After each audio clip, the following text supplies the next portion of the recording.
the person who destroyed your life.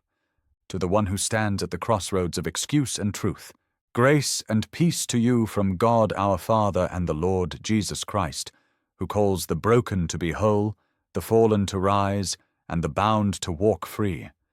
Beloved, look in the mirror, for only that man holds the reins of your life.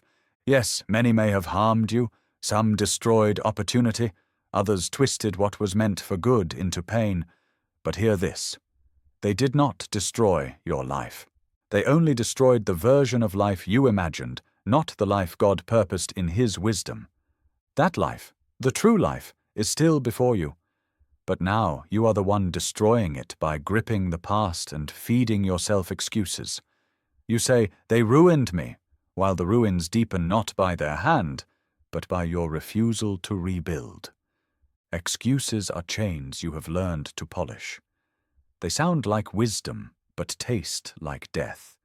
And when fastened to a bed of lies, they harden into a fortress of deception.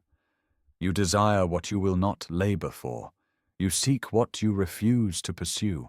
You long for the crown, but turn from the cross. Do not be deceived. The man in the mirror is not your enemy, but he is your turning point. Either he rises in truth, or he drowns in regret. He must stop blaming others for the fire he keeps feeding. He must stop pretending that God is silent when it is he who does not listen. For evil often prevails not because it is strong, but because good men do nothing.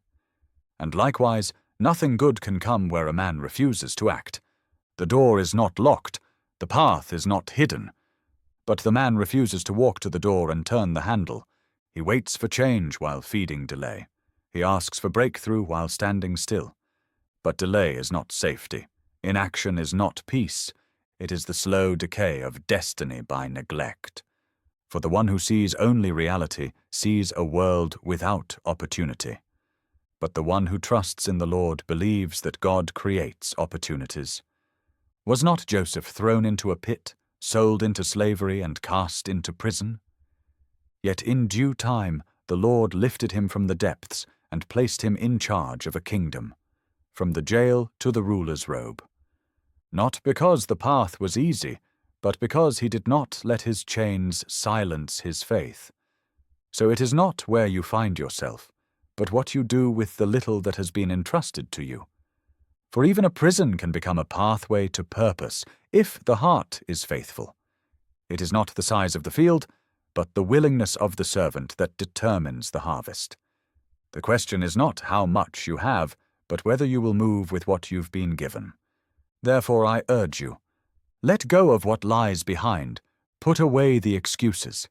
Take hold of what God has placed before you, for it is written, "Forget the former things, do not dwell on the past. See, I am doing a new thing." Isaiah 43:18-19. And again, today, if you hear His voice, do not harden your hearts. Hebrews 3:15.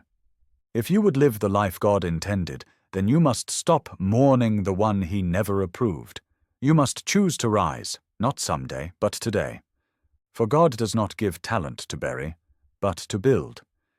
He does not light a flame to be hidden beneath fear, nor gift a man that he might sit idle under the tree of despair.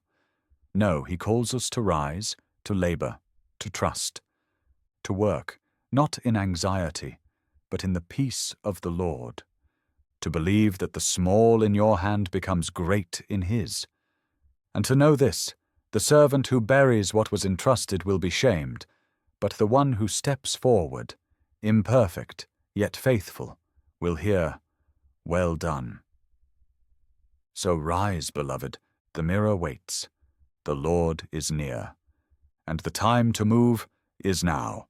With all urgency, the shepherd's dog.